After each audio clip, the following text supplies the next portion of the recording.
I'm the Chief Executive and Co-founder of Elements.Cloud. 3 numbers about me: 10 years as in around as an ISV, 20 years as a Salesforce customer, and 30 years in business analysis and change. So yeah, I'm really old. So this session is all about supercharging DevOps. For those of you who go through taking photographs of slides, if you take a photograph of this one, that QR code will take you to the slide deck. There's a PDF you can download later. So I'll leave it up there for a moment. So who here has built stuff that the end users never used? Yeah, but all the rest of you are like, yeah, I want to put my hand up, but okay. And that's clearly a big issue. It's a waste of time, it's a waste of money. So let's just think about the 4 metrics that we've been talking about DevOps. What are the 4 metrics everyone talks about? 4 DevOps metrics. Not a rhetorical question. How quickly we release, how frequently we release, how often we roll back, and then how quickly we get back from rollbacks, yes? So those last 2 metrics are really strange. Right? How quickly we get it wrong and how quickly we get over it. It's like having a Tinder profile that says, I've been divorced 3 times, but I get over it really quickly. Okay? So really those last 2 metrics are ones we ideally would never have to get to. I think this is really what this session is going to be about, which is about how do we make sure that the things that we build are the things that the end users want, and we build them in a way where we're not going to break anything.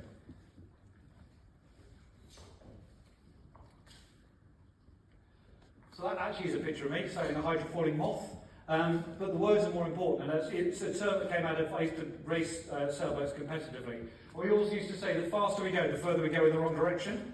And I think sometimes that's what happens with the whole agile movement. Yes, I can build it, and if it's not right, I can build it again. And if it's not right, I'll change it again. If it's not right, I'll change it again. And when you do that, you end up with a number of problems. One is it's obviously wasting time, but the second is that we're actually starting to lose the trust of our end users. It's like, why can't you build the stuff I wanted? And the problem often is that they don't know what they want. They think they want something. You need to get to really understand what they need, not what they thought they wanted. And that's why we often have problems in terms of what gets built and why we actually have these adoption issues. Is that fair? And I think that the whole agile movement actually hasn't particularly helped. This whole idea, just build it quickly and we'll have another go at it. That was fine when I started using Salesforce. 20 years ago, there were 5 objects, and there was 100 people using it. It didn't matter that much. I kind of did, but it wasn't that much of an impact. But we've got customers with 20,000 users, 50,000 users. Salesforce is now strategic. And therefore we can't just hack things. We need to actually apply the sorts of disciplines that you would expect from larger systems now to do things properly. And that's probably why you're all here, because DevOps is another of those disciplines about how you should be building systems properly. So again, I said I'm really old. I grew up through the worlds of Accenture and implementing things like SAP. I think we're seeing some of the disciplines that came out of those big systems being applied, but with the benefits of low-code and pro-code that we're now seeing around Salesforce. But what I'm trying to do is try and encourage some of those disciplines that we saw in the past, get those and apply them the correct way so we can build DevOps better. It was a clicker that works, couldn't we? So I think it's about, we use two phrases. One is you need to make sure you're going to build the right thing, which is all around the front-end business analysis, and then the back end is about, which is DevOps, which is building the thing right. And a lot of the sessions you'll hear whilst you're at this event is all about building the things right, or about DevOps. I want to spend some time thinking about how you build the right things, how you understand what you should be building. And if we think about a typical cycle that all of you would go through, they may be not exactly the words that you would use, but if you think about it, you're capturing the validated requirements, you're defining work items, you're assessing the impact of changes, and then you're going into building, configuring, test, deploy, measure, and adopt. And I want to spend some time talking about the purple boxes. They're the ones which is about how do we understand what's in our org? How many of you really have well-documented orgs? Don't worry, it's a silly question. How many of you really understand what's in your org and what will break? Same answer, yes. It's really hard. We've built stuff, people haven't documented it. It used to be called the happy soup because it was just in there was no structure to it.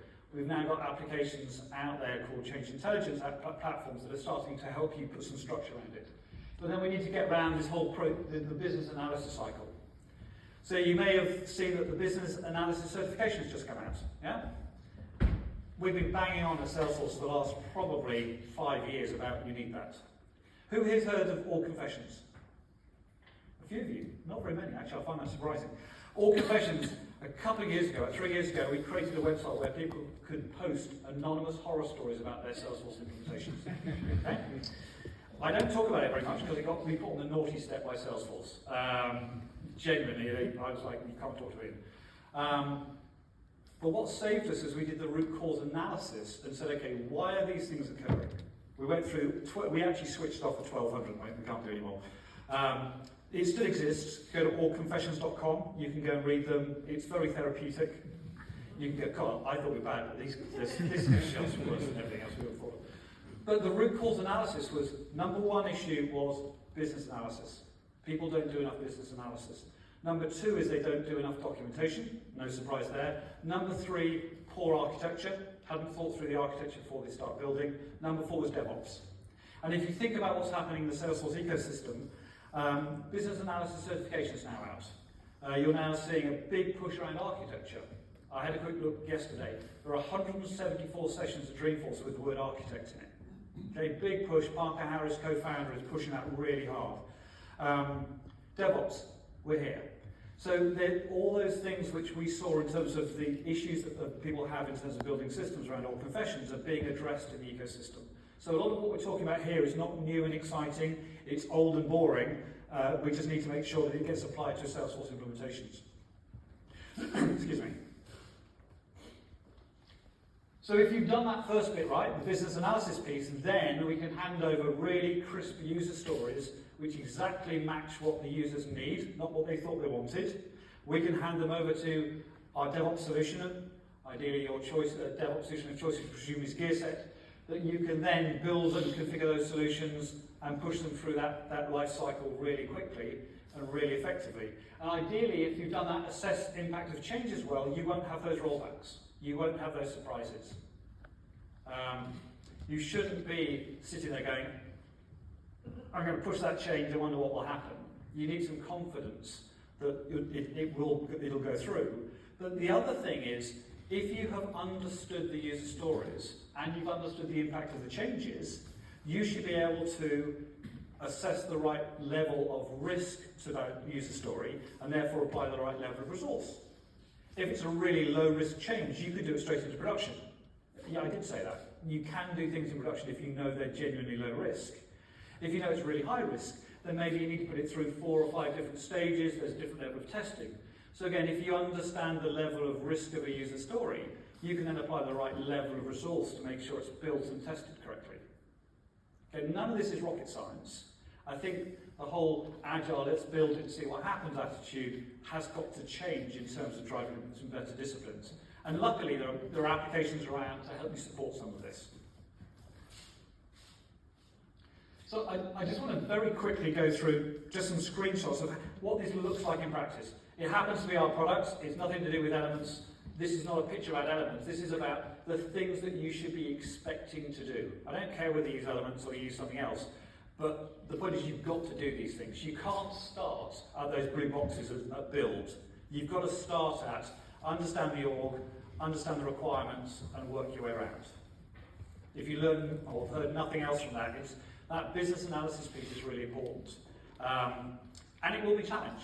It will be a challenge because your end users go, why aren't you just building stuff? The answer is, well, actually, we need to build the right things. Let's really ask the questions and understand what you really need before we start building. Then we'll build it faster. So there'll be this sort of period of time where they go, well, you don't seem to be doing anything, and why can't we get stuff done? And you've got to try and resist the urge to build things. You've got to push back on end users going, right, just build it now. I know you can. I could add a record type. How hard can that be? Not as hard as getting rid of a record type. Record types are like glitter. Yeah, once you've got them, you can never get rid of them. Okay? Same as picklist values. So where does it start? It could start here with, I know, inside Salesforce, you're actually capturing some feedback from an end user attached to a field. I want another picklist value. Okay? Maybe they do want another picklist value, or maybe they don't. They think they want to pick this value. It's your job as business analysts to work out, Is it a new record type? Does it need a new pick list value? Is it something else? But that starts, you need to capture that requirement or that feedback at the point the end user has got the problem. You then need to sit down and actually start thinking about processes. What is it going, how's that process going to change based on what that end user's need is? Okay? Processes are really good because actually it's a great way of saying no. Okay? There are three answers when someone comes to you and says, I want a new pick list value. Number one is, you step them through the process and they go, oh, the application already does what I need. Never realised. So you step them through and they go, yeah, actually I don't need a new pick list value because actually the way our business works is the way it already satisfies my requirement. So you've already satisfied the requirement with no effort whatsoever. Number two would be, do you know what? Now we've understood that process, it's not a new pick list value. It actually is a new record type and a flow and some reporting and something else that goes with it because you'll identify new requirements to make sure you've got the full solution. And the third result might be, actually genuinely you were right, it does need to be a new pick list value, but we've thought about other requirements that goes with it. That will only come out if you start thinking about the process, and that's a UPN process diagram. Again, you can find on Trailhead. That's the official way that Salesforce trains on how you should write processes. UPN standing for Universal Process Notation. And then the other thing obviously is building some of the architecture, thinking about the data model. Again, big push in terms of Salesforce around architects, and inside Elements you can build those architect diagrams so they're all there, all connected.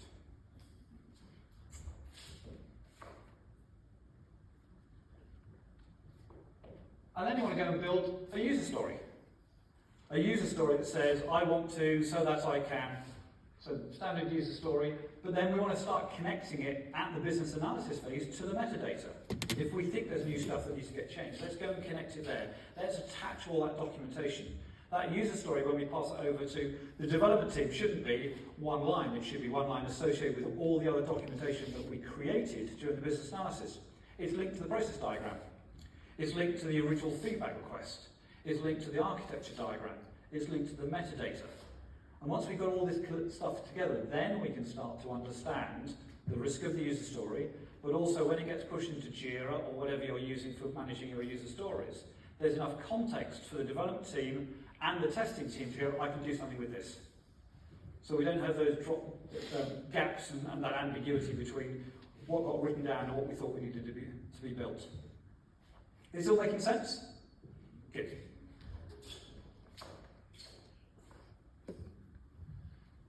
And then ideally, you can start to look at the dependencies. So there is a field called stage, and there are all the things it's touched in, and on the right-hand side, we've got more information.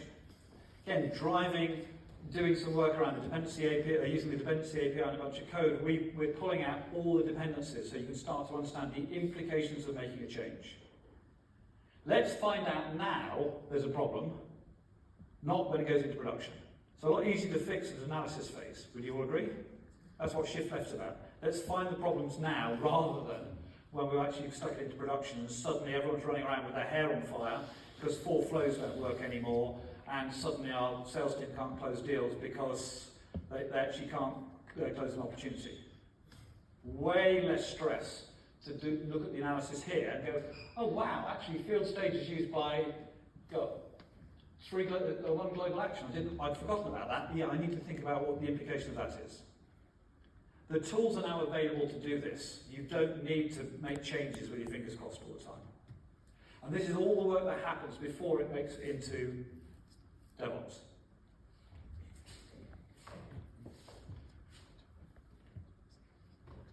And the reason we can do all this analysis is because, again, you're pulling all the metadata, building this metadata dictionary, and that's the place you can document. So when you start thinking about documentation, people go, oh, documentation, I don't want to do that. You're happy to tweet how excited you were about doing something. Consider it's just a tweet about why you put that thing inside Salesforce. Okay? And it's not what you did. I can work out what you did. I want to know why you did it. Why is there a new record type? Why is there a new field? Why is there a new pick list value? That will be your present for your future self when you come back to make the change. You go, oh, I wonder why that happened. Okay?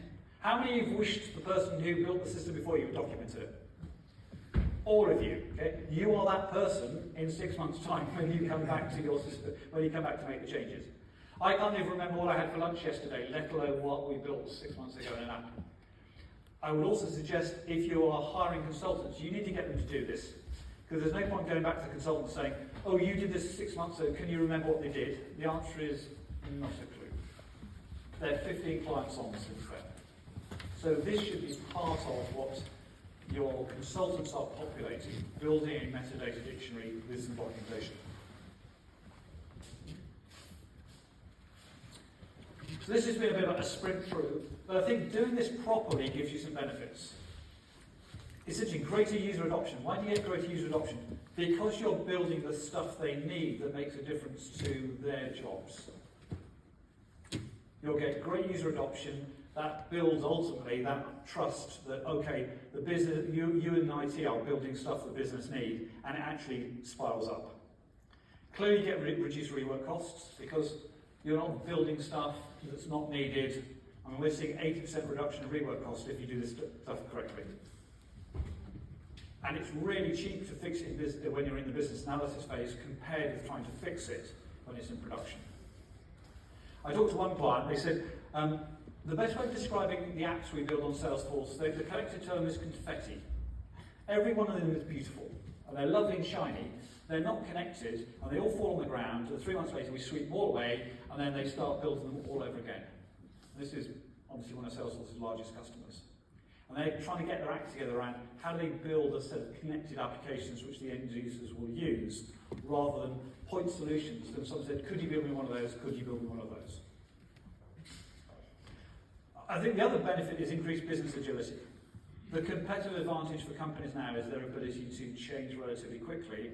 They rely on the back-end systems to change quickly. You need to be in a position where you genuinely can release more quickly with a level of confidence. That's what this is about. And whilst this business analysis phase may sound like it's slowing things down, you'll actually find it speed things up. Because you end up doing less and less of it because you're building on top of the previous analysis that you've done, because you're building up this institutional knowledge. And then the last thing is obviously fewer rollbacks, less downtime. And that's happy days. So back to the very start of this presentation, talking about those 2 metrics about how often do we roll back and how quickly, we should try and aim to make those 0. We should not even be considering those. So there's an application of it. What I've just talked about, that sort of whole front-end business analysis, the collective term is now a change intelligence platform. That's what's being talked about. There was an independent analyst called Advisory created a report looking at some of the players out there with some background information. Again, that's a QR code that goes to it, but if you took a photograph of the first QR code, that comes as part of the deck. But there's the advisory analyst report you can get access to, and again, it talks about what I've just been talking about in a bit more detail. Download the report, and let's welcome the panel session on next. My name is Ian Gotts, Thank you very much.